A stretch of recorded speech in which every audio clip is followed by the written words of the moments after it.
All right, at the beginning of this unit, we learned the sine and cosine graphing, and then we went on to graph the secant and cosecant graphs. Today, we're going to finish up those lessons by graphing the tangent and cotangent graphs. And we'll start that by doing a table of values. So if we go to negative pi, that means on that unit circle, you guys got to know it really well at this point because we're going to do tangent of x. Remember that the tangent of x is y over x on that unit circle. So we take the y value of the coordinate and divide it by the x value.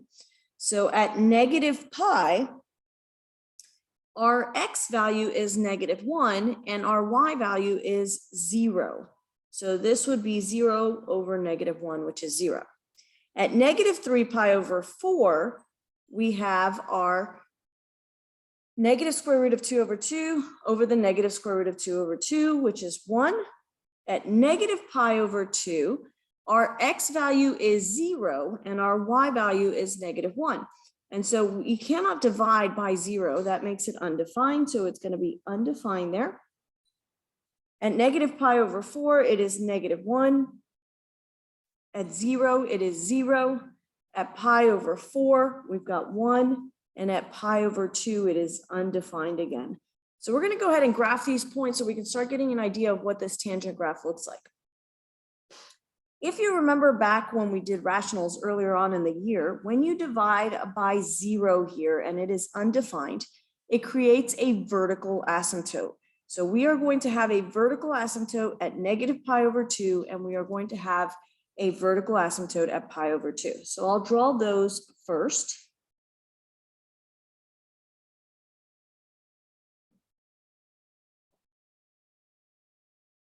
And then I'm going to go ahead and graph my point. So at negative pi, it says it is 0.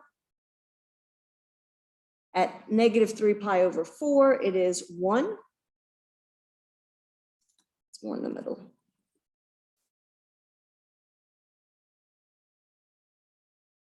At negative pi over 4, it is -1. At 0, it's 0 again. At pi over 4, it was 1. And then if we go to 3 pi over 4, we see this is repeating. This graph gets really close to our asymptotes because remember that's what asymptotes do. They guide your end behavior. And then it goes towards the asymptote there. That pattern is going to repeat. So every time we get to pi, it's going to be undefined again from negative pi over 2. So we'll have another one right here.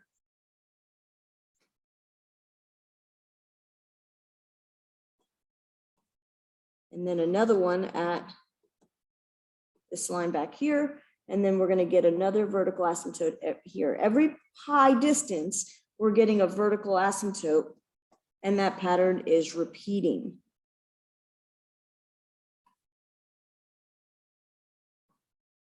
Remember with cosine and sine and secant and cosecant, the period was the length while you got one cycle done. Well, this is one cycle, so our tangent graph is going to have a period of pi, where cosine, sine, cosecant, and secant all had a period of 2 pi. Tangent and cotangent have a period of pi because that's when one cycle is going to repeat. So once we have this first asymptote, it will repeat every pi, and each one of these points will repeat again each pi. When we're grading these, the important point is that one in the middle and that the asymptotes are in the correct location. So that'll be what we're really looking for. You've got to make sure you know that part of it. For vertical asymptotes, we take that first one. Remember, vertical asymptotes are x equals. So you want to have x equals, that tells us it's a vertical line. And we take that first one at pi over 2, and every n pi is going to have another one. So at 0 here, it would be that pi over 2. When n was 1, that would give me my next one at 3 pi over 2. And when x is 2, continues to give you another one and another one. For our domain, all of these x values are being hit except for these vertical asymptotes. So we can say all real numbers except for pi over 2 plus n pi. And then the range is all real numbers because that is going from the bottom to the top. and hitting every single y value. So there is our tangent parent function. Again, the important part is that you know where those asymptotes are. The period, the first one goes from negative pi over 2 to pi over 2. That's one full cycle of our tangent graph. Now we're going to look at the cotangent graph.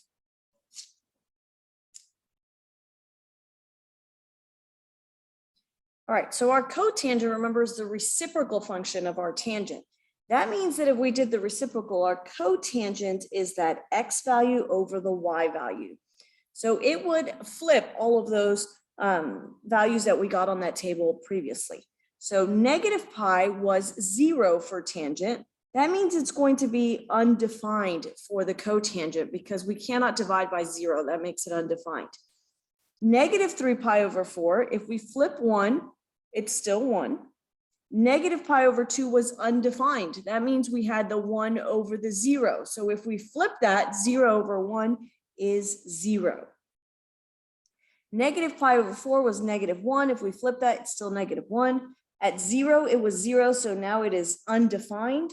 At pi over 4, it was 1, so it's still 1. And at pi over 2, it was undefined. So now it becomes 0 because you did that reciprocal of that. So the 0 went from the denominator to the numerator. So we're going to go ahead and graph some of these points. Now we see that our undefined is at negative pi. So that's going to be my first asymptote right there. And at 0 is my other undefined. It still has a period of pi. So every single pi, we're going to have another asymptote. So we had one at 0, we're going to have another one at pi. If we have one at pi, we're going to have another one at 2 pi. It is a distance of pi between these because that is the period of our graph. So we'll have another one here. Now we're going to go ahead and plot some of those points. So at negative 3 pi over 4, it is 1. At negative pi over 2, it is 0. And at negative pi over 4, it is negative 1. At pi over 4, it is 1. At pi over 2, it is 0. And then if we did that other one at 3 pi over 4, we would get it's negative 1. So what you see here is as we move closer to those asymptotes, because remember, those guide our end behavior. So as we move towards those asymptotes, it's going to give us a graph similar to the tangent one, but flipped. Our tangent one started at the left on the bottom and moved up towards the right. This one starts at the left on top and moves towards the right as we go down. That pattern does repeat. So we're going to get the same thing for the other cycles of this curve. So our big differences between cotangent and tangent. Our tangent starts at the left bottom and moves towards the right top. Our cotangent starts the opposite. It starts on the left top and goes to the right bottom. The other big difference is where the period starts. So our asymptotes start at negative pi here, 0, pi, and 2 pi, where our asymptotes for our tangent start at the pi over 2 and then go every single pi. So that's the differences between those. When we write our vertical asymptote here, since it starts at 0, it's every pi. So this would just be n pi. Again, our range is all real numbers. And our domain would be all real numbers except for those vertical asymptotes, which are n pi. Just like we did with the cosine and the sine graphs and the cosecant and secant graphs, the next part of this is to transform them. So let's transform them so you can see how that works. We'll start with an easy one and then do one that's a little bit harder. So we're going to start with that y equals tangent 2x. And so remember, for our transformational form, that's going to be a tangent b times x minus c plus d. That's no different than all the rest of the ones that we saw with sine, cosine, cosecant, and cotangent. A is the vertical stretching and compressing, B is the horizontal stretching and compressing, C is moving to the right or left, and D is moving up or down. Now the B value is the one that affects our period. So the initial period for the tangent graph is pi, so we would divide it by this B value. So we get pi over 2. That's going to be the period for this graph because we took this b value and we're going to divide it by the initial period, which was pi. This does not have any shifts. And just like the cosecant and secant do not have an amplitude, neither does the tangent and cotangent. That's because by definition, the amplitude was from the center of the graph to the top of the graph or the center of the graph to the bottom. Since these graphs go on forever, they do not have an amplitude. All right, so we're going to start. Our tangent function has asymptotes at negative pi over 2. And then we start with that first one. And now we need one every pi over 2. So every half a pi, we're going to have a cycle. So our next vertical asymptote would happen right here at 0. The next one is going to be at pi over 2. The next one's going to be at pi.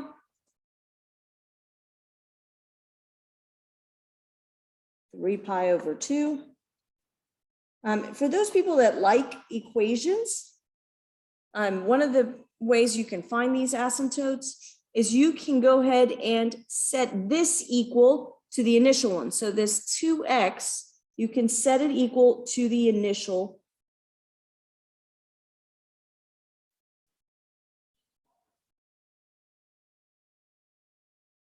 And then you can solve from there. So you would divide by 2.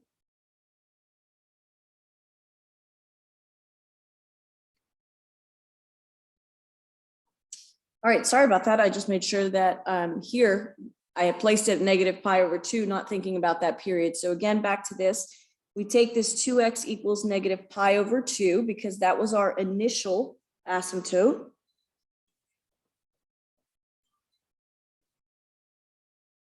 And so when we divide by 2, we get negative pi over 4. So that's where our first asymptote is going to go, is negative pi over 4.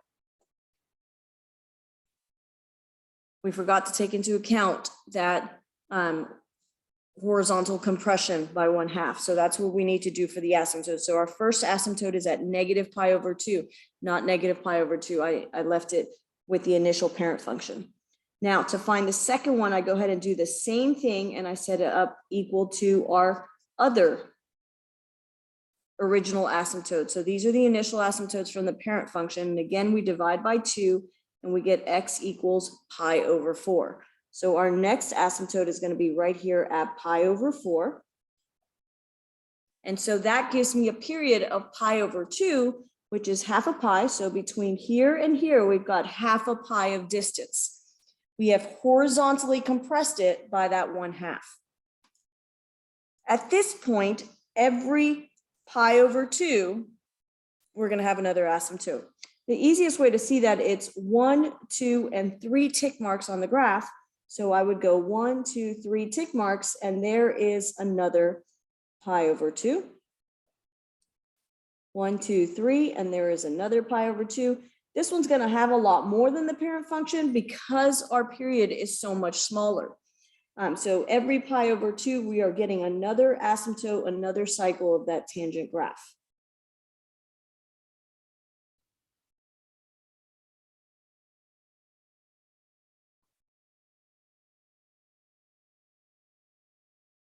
On a quiz or test, we would take at least 3 consecutive cycles.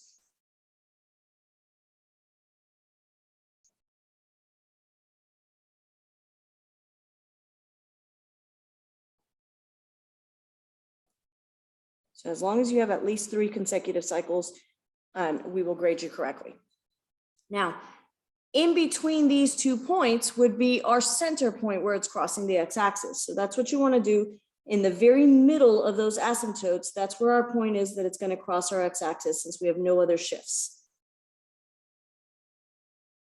So I'm going to put those in there, and then we start drawing our graph. This is the tangent, so it starts from the left bottom. So I start at the left bottom, I go towards that point, and then move to the right top.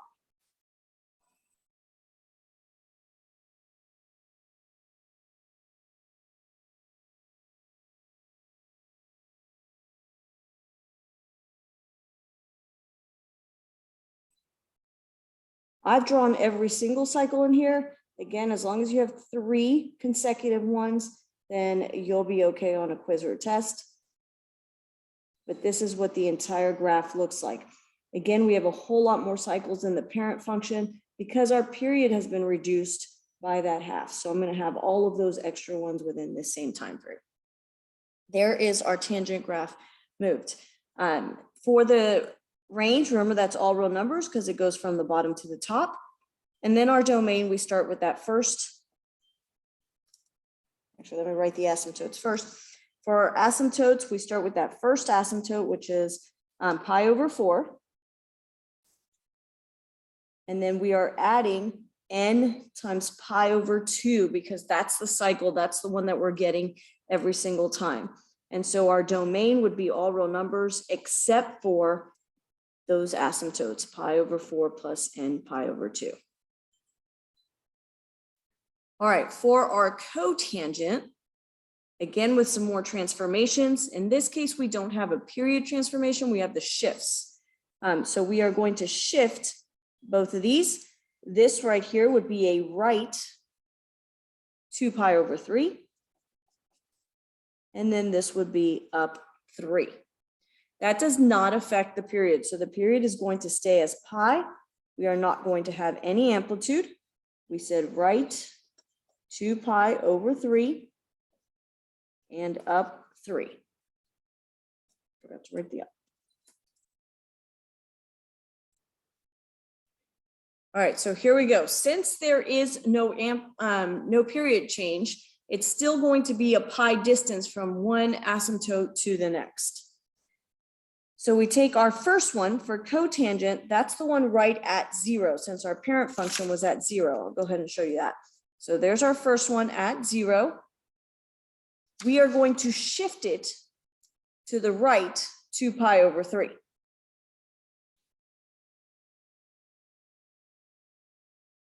This is where that fraction knowledge is really important. So this is 2/3 of a pi. That's how much we're going to move it to the right.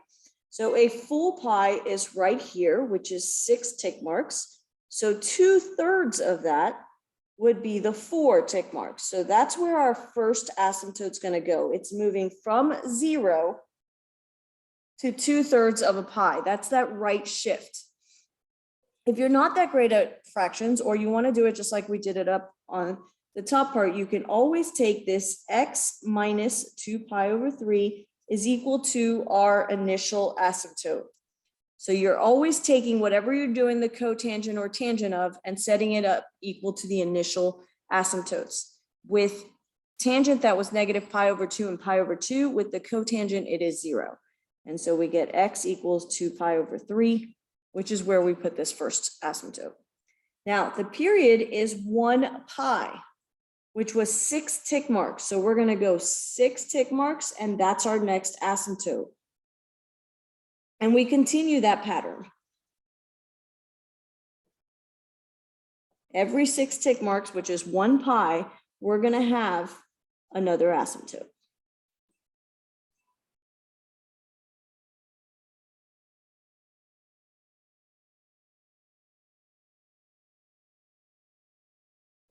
Now that I have all my asymptotes drawn, in the very middle of that, that's going to be that point that would cross over the x-axis. However, we have that transformation that goes up 3 units.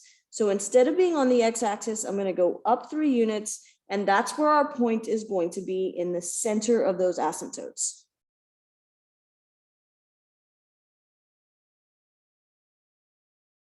Now that I have all of those drawn, the cotangent is the one that starts on the left top, and then it goes down towards the bottom.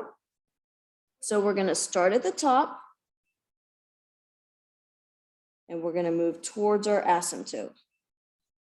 So here is our new cotangent graph that has moved to the right 2 pi over 3, and then up 3.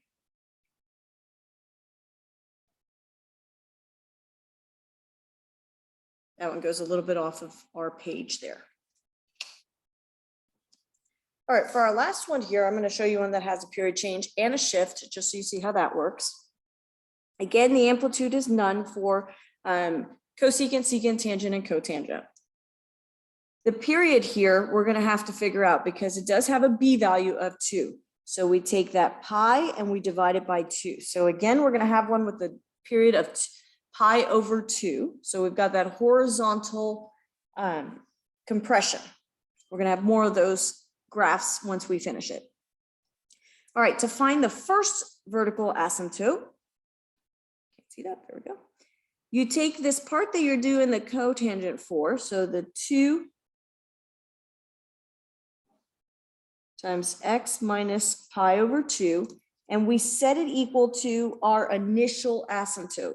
And the initial asymptote for cotangent is 0 and pi. So those are the two that you would want to do. And we'll do both of them here. This one's easy to divide by 2 because 0 divided by anything is 0 again. So we get x minus pi over 2. And then we add the pi over 2 and we get pi over 2 is equal to x. So that's going to be our first asymptote. I draw that on my graph right there at pi over 2. At this point, you know that the next one is going to happen at pi over 2 since that's the period. So you would go ahead and do the next one here because that's half a pi from there to there. But if you wanted to do it with the formula, we'll go ahead and do it again here. Our next initial asymptote for the cotangent is pi. So we set pi equal to 2 times x minus pi over 2. I divide by 2 and I get pi over 2 is equal to x minus pi over 2. I add pi over 2 and we get 2 pi over 2, which is pi. And that's exactly what we got here. That's exactly what we got right here when we graphed it by using the pi over 2. So there's your two options. You can find that first one and then use the period, or you can set them to the initial ones and that will give it to you as well. So every 3 tick marks, we are getting another asymptote. Again, this one's going to have a lot of them just because our period is so small compared to the parent function. We're going to get double the amount of graphs. It is time consuming, so remember 3 consecutive cycles is fine. In between these 2 points is where that center point's going to be. You can think about it as a transformation, or you can go ahead and realize that it's in the very middle of these 2 asymptotes. By doing this, we've already done that right shift, or you can think through the right shift. So initially on our cotangent graph, our middle point for the parent function, let me go ahead and put that down here so you can see it. So here was our graph for the cotangent parent function. Our initial point right here was at pi over 2. So on this new one, pi over 2 shifted to the right, pi over 2, there's the new one. But it is just right in the middle of those 2 asymptotes. So you've got to think about it both ways that way. All right, pi over 2.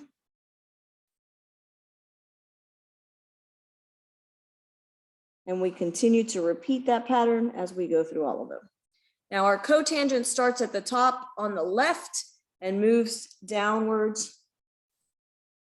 So we get a graph that looks like this. Since there was no vertical shift, we didn't have to move that point from the x-axis.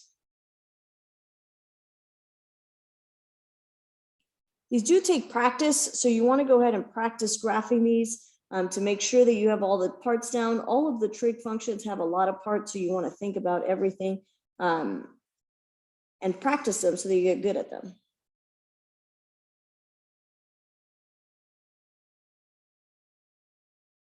So there is our tangent and cotangent graphs.